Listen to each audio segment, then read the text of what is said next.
Hello everyone, welcome to the channel. आज के हमारे इस क्लास में हम लोग एसएससी के कुछ पीवाईक्यूज को डिस्कस करने वाले हैं। बहुत ही इंपॉर्टेंट क्वेश्चन होने वाले हैं डिटेल्ड एक्सप्लेनेशन के साथ में।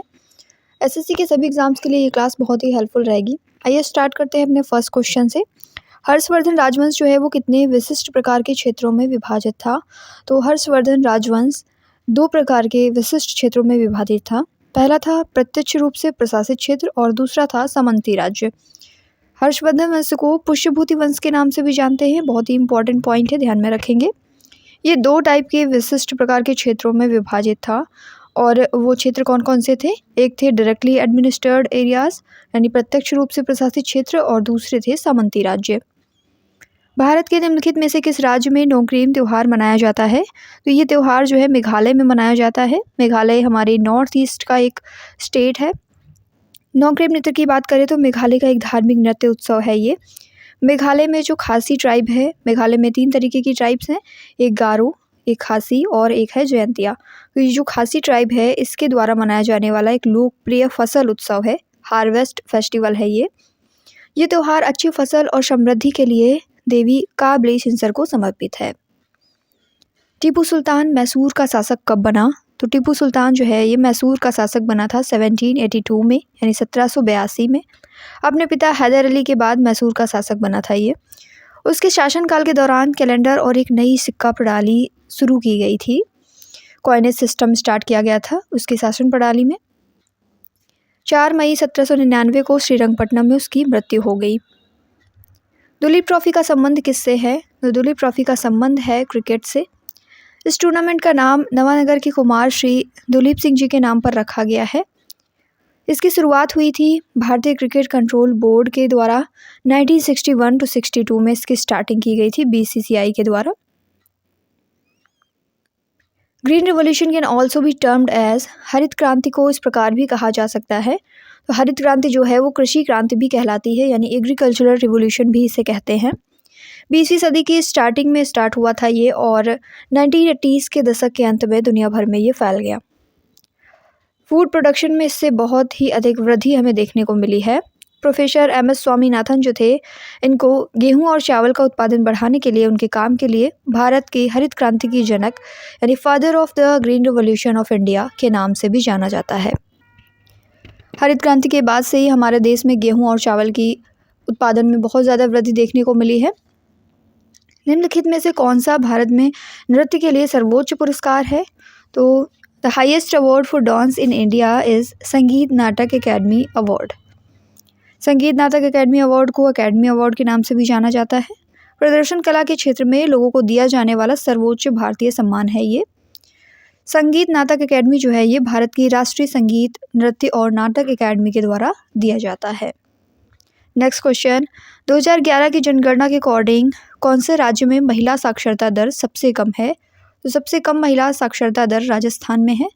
राजस्थान में महिला साक्षरता दर की बात करें तो ये 52.66% है। वहीं सबसे अधिक महिला साक्षरता दर की बात करें तो ये केरला में है 91.98% के साथ और मिजोरम में 89.40% है सेकेंड नंबर पे। मौर्य साम्राज्य का संस्थापक कौन था? Who was the founder of Mauryan empire? Maurya साम्राज्य का संस्थापक था चंद्रगुप्त मौर्य। भारत का पहला साम्राज्य जिसकी स्थापना 322 ईसा पूर्व में चंद्रगुप्त मौर्य ने की थी। बंगाल से लेकर अफगानिस्तान तक और दक्षिण में नर्मदा नदी तक ये साम्राज्य फैला हुआ था। राजधानी इसकी पाटलिपुत्र थी जो 64 द्वारों और 570 मीनारों वाली लकड़ी की दीवार से घिरी हुई थी। नेक्स्ट क्वेश्चन जनरल साइंस से क्वेश्चन है ये। What is the basic unit of time? समय की मूल इकाई क्या है? तो समय की मूल इकाई होती है सेकंड।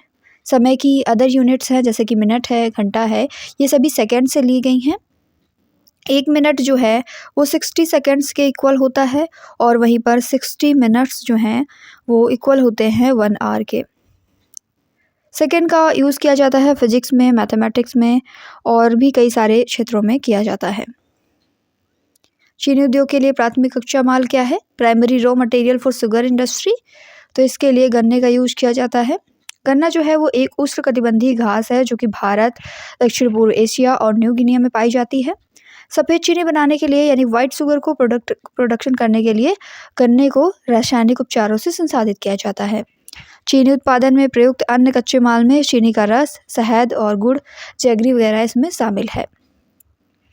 नेक्स्ट क्वेश्चन, कौन सा त्यौहार है जो भारत में गुजराती नववर्ष के रूप में मनाया जाता है? तो गुजराती नववर्ष के रूप में वेस्टु वरस को मनाते हैं। गुजराती नववर्ष को विक्रम संवत 2079 के नाम से भी जाना जाता है। घरों को आशोपलव तोरण और गेंदे के फूलों से सजाते हैं, मैरीगोल्ड फ्लावर्स से। व्यवसायी और व्यापारी जो हैं ये पुराने खाते बंद करके नए खाते स्टार्ट करते हैं। नेक्स्ट क्वेश्चन, 2011 की जनगणना के अकॉर्डिंग कौन से केंद्र शासित प्रदेश का लिंगानुपात सबसे अधिक है? तो सबसे अधिक हाईएस्ट सेक्स रेशियो जो है वो पुदुचेरी में है। पुदुचेरी में 1000 पुरुषों पर 1037 महिलाएं हैं। पुदुचेरी 4 जिलों से बनकर बना हुआ है। पुदुचेरी, कराईकल, यानम और माहे, ये चारों डिस्ट्रिक्ट इंडिया के अलग अलग प्लेसेस में पड़ते हैं। पुदुचेरी के माहे जिले में भारत में सबसे ज़्यादा लिंगानुपात है। नेक्स्ट क्वेश्चन जनरल साइंस से है। Which vitamin is also known as thiamine? कौन सा विटामिन को थायमीन के नाम से भी जाना जाता है? तो विटामिन B1 को थायमीन के नाम से जानते हैं। पशुओं और मनुष्यों के लिए एक आवश्यक सूक्ष्म पोषक तत्व है, आहार पूरक है और दवा के रूप में भी व्यावसायिक रूप से संश्लेषित है। थायमीन के सोर्सेज की अगर बात करें तो जो खड़े अनाज होते हैं, साबुत अनाज, फलियाँ और कुछ मांस और मछलियाँ शामिल हैं। मोहन बागान एथलेटिक क्लब जो है ये कौन से शहर में स्थित है? तो मोहन बागान एथलेटिक क्लब कोलकाता में स्थित है। कोलकाता में पश्चिम बंगाल में स्थित ये एक भारतीय पेशेवर मल्टी स्पोर्ट्स क्लब है। 1889 में इसकी स्थापना हुई थी और एशिया के सबसे पुराने मल्टी स्पोर्ट्स क्लब्स में से एक है। क्लब में फुटबॉल, क्रिकेट जैसे विभिन्न खेल विभाग हैं। Gandhi Irwin pact was signed in which year? Gandhi Irwin समझौता जो है ये कौन से वर्ष में इसमें हस्ताक्षर हुए थे? तो इसमें 1931 में हस्ताक्षर किए गए थे। महात्मा गांधी और भारत के जो वायसराय थे उस टाइम पर, लॉर्ड इरविन, इनके द्वारा हस्ताक्षरित एक राजनीतिक समझौता था ये। लंदन में जो द्वितीय गोलमेज सम्मेलन हुआ उसके पहले 4 मार्च 1931 को इसमें हस्ताक्षर किए गए। इस आंदोलन ने सिविल युद्ध के अंत को चिन्हित किया था। स्वतंत्रता के बाद भारत ने अपनी पहली पंचवर्षीय योजना कब स्टार्ट की थी? तो इंडिया ने अपनी फर्स्ट 5 ईयर प्लान जो है ये स्टार्ट किया था 1951 में। प्राथमिक क्षेत्र के विकास पर ध्यान केंद्रित किया गया। इसमें कुछ संशोधनों के साथ जो हैरेड डोमर मॉडल था उस पर बेस्ड थी ये फर्स्ट 5 ईयर प्लान। क्वेश्चन ये भी पूछा जाता है कि हैरेड डोमर मॉडल पर बेस्ड कौन सा 5 ईयर प्लान था, या फिर फर्स्ट 5 ईयर प्लान कौन से मॉडल पर बेस्ड था? तो ध्यान में रखेंगे हैरेड डोमर मॉडल के पर बेस्ड था। इसमें कुछ संशोधन किए गए और इसी मॉडल पर आधारित ये योजना थी। इस पंचवर्षीय योजना के अध्यक्ष जवाहरलाल नेहरू थे और उपाध्यक्ष थे गुलजारी लाल नंदा। 1951 का वो टाइम था जब हमें रिसेंटली आज़ादी मिली थी। विभाजन के दंश से हमारा देश जूझ रहा था और लोगों के उत्थान के बारे में सोचना, कृषि को आगे बढ़ाना, उन्नत दिशा में लेकर के जाना, ये सभी चैलेंजेस थे हमारे आगे।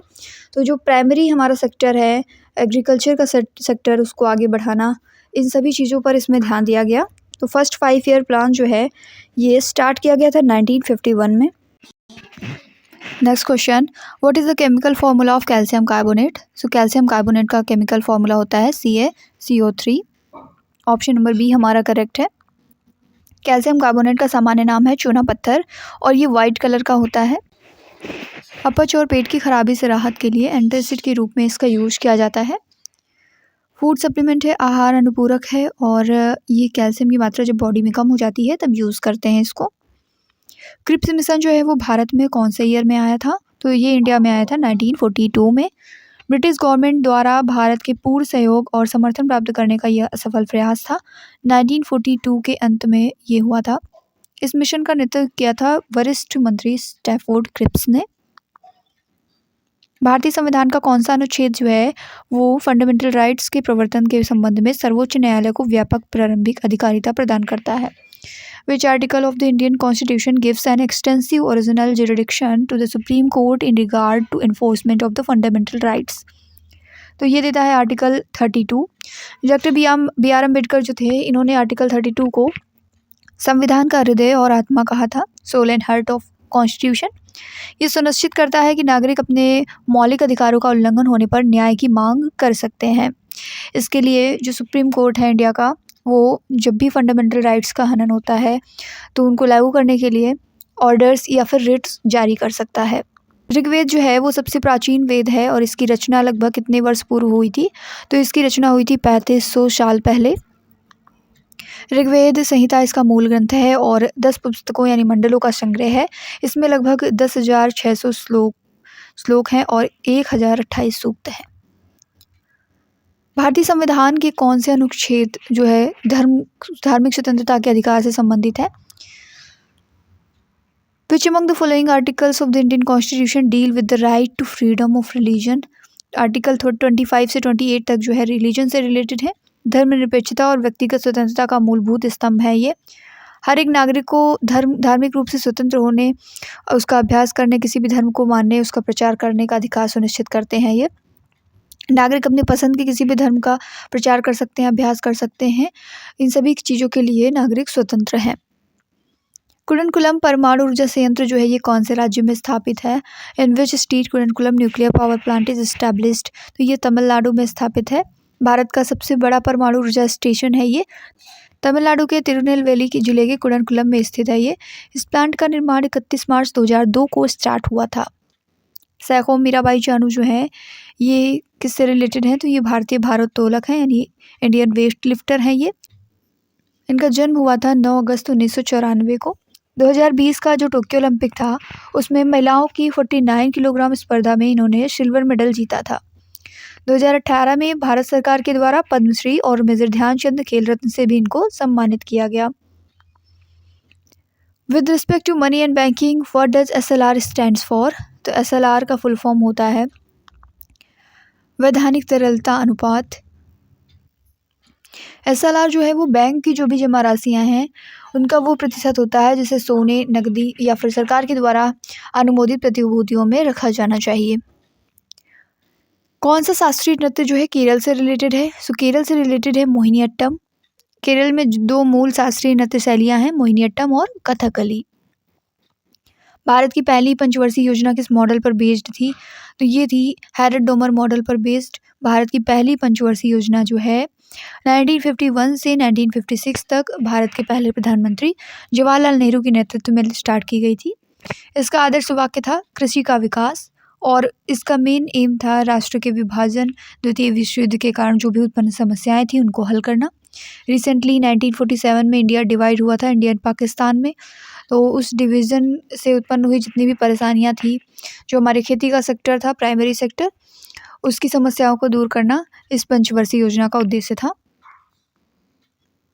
2023 में पंजाब में ट्रैक्टर स्टंट पर किसने प्रतिबंध लगाया? तो ये प्रतिबंध भगवंत मान ने लगाया है। पंजाब के मुख्यमंत्री हैं भगवंत मान। इन्होंने 31 अक्टूबर 2023 में पंजाब में ट्रैक्टर स्टंट पर प्रतिबंध लगाने की घोषणा की थी। सरदार वल्लभ भाई पटेल ने कांग्रेस के अध्यक्ष के रूप में कब कार्य किया? तो उन्होंने 1931 में कार्य किया है कांग्रेस के अध्यक्ष के रूप में। गांधी इरविन समझौता हुआ था मार्च के लास्ट में और उसी के बाद पटेल को कराची में 1931 में सत्र के लिए कांग्रेस का अध्यक्ष चुना गया। When was the first Commonwealth Games held? प्रथम राष्ट्रमंडल खेल कब आयोजित हुए? तो ये आयोजित हुए हैं 1930 में। 16 to 23 of अगस्त 1930 में हैमिल्टन कनाडा में आयोजित हुए हैं। इन खेलों को मूलतः ब्रिटिश साम्राज्य का खेल भी कहा जाता था। Who is the presiding officer of the Rajya Sabha council of state in India? Bharat में राज्यसभा यानी राज्य परिषद का पीठासीन अधिकारी कौन होता है? तो ये होते हैं उपराष्ट्रपति। वर्तमान में जगदीप धनखड़ हमारे भारत के उपराष्ट्रपति हैं और ये राज्यसभा के पदेन सभापति होते हैं जो इसके सत्रों की अध्यक्षता करते हैं।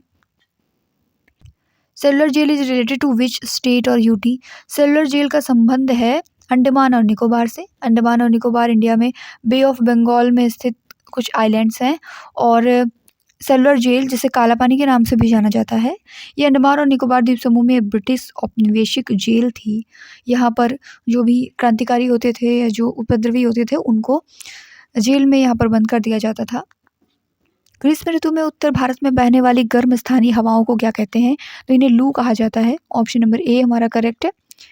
लू पश्चिम से आने वाली एक तेज गर्म और शुष्क गर्मियों की दोपहर की हवा है जो उत्तर भारत और पाकिस्तान के पश्चिमी इंडो गंगा के मैदानी क्षेत्र में बहती है। मई और जून के महीनों में विशेषकर से ये तेज होती है। Nuakhai is the state festival of. Nuakhai जो है ये उड़ीसा का स्टेट फेस्टिवल है। मेनली ये उड़ीसा और जो छत्तीसगढ़ का सदर्न पार्ट है वहाँ पर सेलिब्रेट किया जाता है।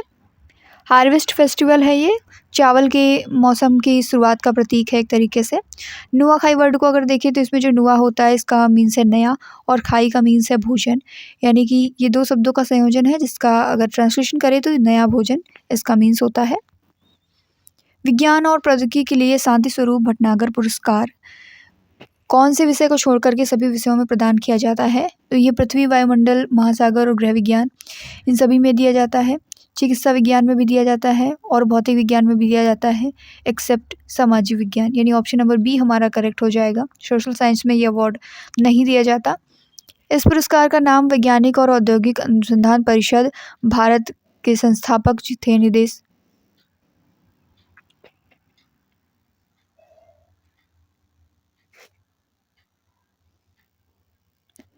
इस पुरस्कार का जो नाम रखा गया है वो CSIR के जो संस्थापक निदेशक थे स्वर्गीय डॉक्टर शांति स्वरूप भटनागर, उनके नाम पर रखा गया है और इसे शांति स्वरूप भटनागर अवार्ड के नाम से जाना जाता है। National small industry day in India celebrated every year on. Bharat में राष्ट्रीय लघु उद्योग दिवस जो है वो हर साल मनाया जाता है 30 अगस्त को। देश में छोटे व्यवसायों के महत्व और योगदान को मान्यता देने के लिए हर साल 30 अगस्त को राष्ट्रीय लघु उद्योग दिवस मनाया जाता है। Ibrahim Lodi the last Lodi ruler was defeated by, तो इसको बाबर ने पराजित किया था। पानीपत की लड़ाई हुई थी बाबर और इब्राहिम लोदी की सेनाओं के बीच में। बाबर को दौलत खान लोदी ने इब्राहिम लोदी को हराने के लिए आमंत्रित किया था। तो पानीपत की जो लड़ाई हुई थी बाबर और इब्राहिम लोदी के बीच में, इसमें इब्राहिम लोदी को बाबर ने पराजित किया। हिंडन कौन सी नदी की सहायक नदी है? इंपॉर्टेंट क्वेश्चन है। Hindon is the tributary of which of the following river? तो हिंडन यमुना की सहायक नदी है और इसका उद्गम होता है उत्तर प्रदेश का जो ऊपरी शिवालिक रेंज है उसमें सहारनपुर ज़िले से। जब हम लोग हिमालय का डिवीज़न देखते हैं तो यहाँ पर ट्रांस हिमालय है ऊपर, उसके बाद ग्रेट हिमालय, मिडिल हिमालय और लास्ट में शिवालिक रेंज आती है। ये उत्तर प्रदेश से लगी हुई रेंज है। तो यहाँ पर क्या होता है कि जो सहारनपुर ज़िला है वहीं से इसका उद्गम होता है। कौन सा विकल्प भारत में उत्तर से दक्षिण तक पर्वत श्रृंखलाओं का सही क्रम है? तो ये सही क्रम काराकोरम, लद्दाख, जास्कर और शिवालिक है। जैसा कि आप तस्वीर में भी देख सकते हैं, काराकोरम रेंज है, उसके बाद लद्दाख है, फिर जास्कर है और उसके बाद में लास्ट में शिवालिक रेंज आती है। विच of the following is natural acid base indicator? तो लिटमस और हल्दी में से दोनों ही नेचुरल एसिड बेस इंडिकेटर हैं। इंडिकेटर की बात करें तो इंडिकेटर ऐसे सब्सटेंस होते हैं जिनका यूज़ ये पहचानने के लिए किया जाता है कि कोई भी पदार्थ जो दिया गया है वो एसिड है या फिर बेस है, यानी अम्ल है या फिर क्षार है। हल्दी हो गया, लिटमस है, चाइना रोज़ की पंखुड़ियाँ हैं, ये सभी नेचुरल रूप से पाए जाने वाले इंडिकेटर हैं। Which of the following is commonly known as quicklime? तो क्विकलाइम के नाम से जाना जाता है कैल्शियम ऑक्साइड को, CaO। कैल्शियम ऑक्साइड जो होता है ये आमतौर पर क्विकलाइम या फिर बर्न लाइम के नाम से जाना जाता है। इसका यूज़ किया जाता है चीनी मिट्टी और कांच बनाने में और इसी के साथ साथ ब्लीचिंग पाउडर आदि तैयार करने में इसका यूज़ होता है। Ozone is an allotrope of, as ozone जो है ये किसका अपर रूप है? आप ओजोन का स्ट्रक्चर देख सकते हैं, 3 ऑक्सीजन से मिलकर के बना हुआ है। ऑक्सीजन के 3 मॉलिक्यूल यूज़ होते हैं। ओजोन जो है वो ऑक्सीजन का एक अपर रूप है। ओजोन को ट्राई ऑक्सीजन के नाम से भी जानते हैं क्योंकि ये 3 ऑक्सीजन से मिलकर बना हुआ एक त्रिपरमाण्विक अणु होता है। कौन सी बीमारी टीकाकरण से नहीं रोकी जा सकती? विच of the following disease can not be prevented by vaccination? तो इनमें से जो बेरी है विटामिन B की कमी से होता है, इसको वैक्सीनेशन से नहीं रोक सकते क्योंकि बेरी का इलाज थायमिन सप्लीमेंट से आसानी से किया जा सकता है, वैक्सीनेशन की इसमें ज़रूरत नहीं होती है। What is the water transporting tissue in plants? पौधों में जल परिवहन को करने वाला ऊतक कौन सा है? तो जल परिवहन के लिए जाइलम यूज़ होता है और फूड सप्लाई के लिए फ्लोएम का यूज़ करते हैं। जाइलम जो है संवहनी पौधों में 2 प्रकार के परिवहन ऊतकों में से एक है, एक होता है जाइलम, एक होता है फ्लोएम। फ्लोएम फूड के लिए, जाइलम वाटर के लिए, ध्यान में रखेंगे। जाइलम का मूल कार्य है जड़ से तने और पत्तियों तक पानी पहुँचाना। इसके साथ साथ ये कुछ अदर न्यूट्रिएंट्स को भी ले जाने का काम करता है। इसी के साथ आज की हमारी क्लास यहीं पर एंड होती है। वीडियो कैसी लगी कमेंट पे जरूर बताएंगे। अपने दोस्तों के साथ में इसे शेयर करें और चैनल पर अगर नए हैं तो सब्सक्राइब करके बेल आइकन को प्रेस करना ना भूलें ताकि जो भी इम्पोर्टेंट वीडियोस आती हैं उनकी नोटिफिकेशन सबसे पहले आपको मिल सके। Thank you.